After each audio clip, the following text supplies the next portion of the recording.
अस्सलाम वालेकुम, welcome to मासूम फूड सीक्रेट्स। आज मैं आपके साथ मैगी पकौड़े की रेसिपी शेयर करूंगी। जितने भी मैगी लवर्स हैं, ये स्पेशल रेसिपी है उनके लिए। बहुत मज़ेदार और कोई भी इंग्रेडिएंट ऐसा नहीं होगा जो आपके पास अवेलेबल नहीं होगा। तो चलें इस रेसिपी को बनाना हम स्टार्ट करते हैं। और इसको मेजरमेंट के लिए आपने कोई सा भी कप सेट कर लेना है घर में, और उससे आपने 1.5 कप के करीब बेसन ले लेना है।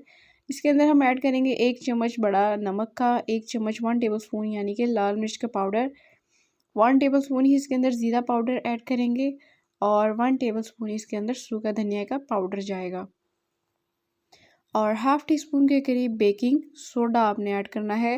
बेकिंग सोडे से क्या होता है कि जो पकोड़े हैं वो बहुत फ्लफ़ी बनते हैं, फूले फूले से बनते हैं और बहुत क्रिस्पी भी बनते हैं।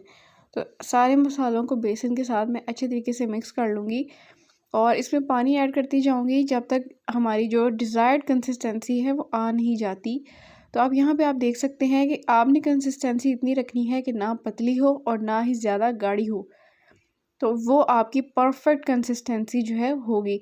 अब हमने बेकिंग सोडा ऐड किया था, उससे ये देखें फुला फुला सा बैटर आपको फील होगा, और ये आपकी परफेक्ट कंसिस्टेंसी आ गई।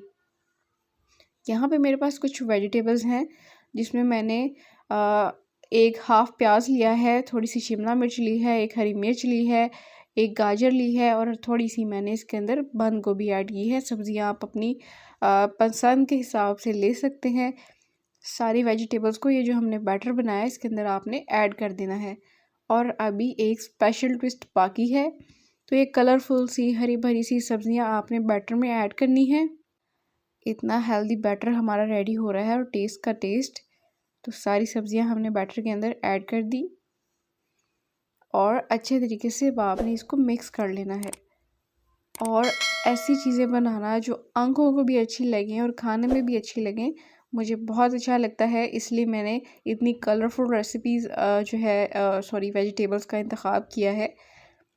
अब इसके अंदर मैंने यहाँ पे 2 जो पैकेट होते हैं छोटे वाले मैगी के, बॉईल करके इसका जो साशे मिलता है मसाला वाला, वो डाल के बॉईल कर लिया है अच्छे तरीके से, और उसको ठंडा कर लिया था, यानी रूम टेम्परेचर पे ही। अब सारा मैंने इसके अंदर ऐड कर दिया है। अब आप चाहें तो इसको चम्मच से मिक्स करें, चाहें तो हाथों से मिक्स करें। अच्छे तरीके से आपने सारा नूडल्स को वेजिटेबल्स के साथ इस बैटर के अंदर मिक्स कर लेना है, और आपने ज़्यादा चम्मच नहीं चलाना, उससे हमारा नूडल जो है वो टूट भी सकता है। अब यहाँ पे ऑयल आप देख सकते हैं काफ़ी गर्म है, और मैं यहाँ पे डायरेक्ट ही उठा उठा के इसके अंदर ऐड कर रही हूँ। आपने भी ऐसे ही करना है, क्योंकि ये बना के तो रखे नहीं जा सकते। तो अब आपने इसको गोल्डन कलर आने तक फ्राई करना है, और इस तरीके से अगर आप ऑयल पकौड़ों पे ऐड करेंगे तो बहुत ज़्यादा क्रिस्प ऊपर वाली साइड पे भी आ जाएगा। और मुझे ऑलमोस्ट 2 से 3 मिनट ही लगे हैं, ज़्यादा नहीं लगे। और इन पकौड़ों को फ्राई करने में तो हम यहाँ पे अपना एक बैच पहले फ्राई कर लेंगे अच्छे तरीके से, और बहुत खूबसूरत कलर आ चुका है इस पर, बहुत क्रंची बनेंगे। अगर आप इसको हाई फ्लेम पे फ्राई करेंगे तो ये ऑयल अब्जॉर्ब नहीं करेंगे, लेकिन अगर आप स्लो फ्लेम पे, तो पकोड़े होते ही नहीं, और पकोड़े हमेशा हाई फ्लेम पे बनाए जाते हैं। तो यहाँ पे आप देखें खूबसूरत कलर आ चुका है, इसको हम निकाल लेंगे।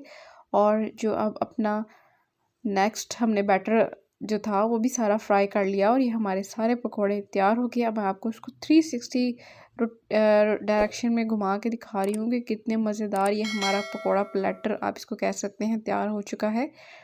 ज़रूर ट्राई कीजिएगा, कमेंट सेक्शन में फ़ीडबैक दीजिएगा, और हमें दीजिएगा इजाज़त। अल्लाह हाफ़िज़।